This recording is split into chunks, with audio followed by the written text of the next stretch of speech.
سب سے بہترین دعا عرفے کی دن کی دعا ہے۔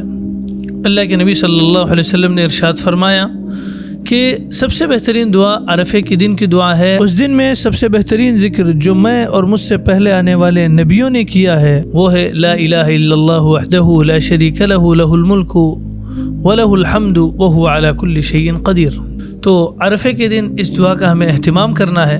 اسی کے ساتھ اللہ کے نبی صلی اللہ علیہ وسلم سے ایک جامع دعا بھی منقول ہے جس کو اللہ کے نبی صلی اللہ علیہ وسلم نے عرفے کے دن کیا تھا۔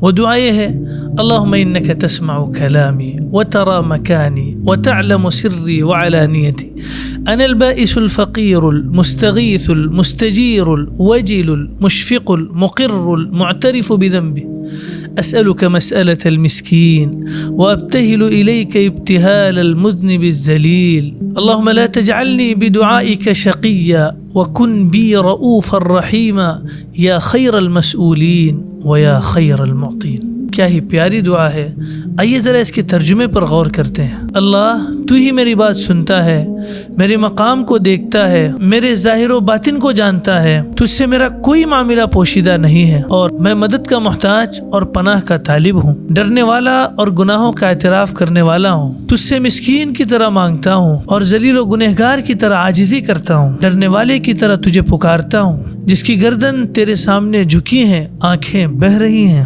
جسم جھکا ہوا ہے اور ناک خاک آلودہ ہے۔ مجھے دعا کے بعد محروم نہ فرما اور میرے ساتھ شفقت و رحمت کا معاملہ فرما۔ اے وہ بہتر و برتر ذات جس سے ہی اپنی حاجت مانگی جاتی ہے اور جو بہترین دینے والا ہے۔ اس دعا کا بھی خصوصیت کے ساتھ اہتمام کریں، مانگنے کا اہتمام کریں عرفے کے دن میں، اور عرفے کا دن بہت ہی بابرکت ہے، تو لہٰذا اس دن روزوں کا بھی اہتمام ہو اور دعا کا بھی اہتمام ہو اور ساتھ ساتھ صدقہ و خیرات کا بھی اہتمام کریں۔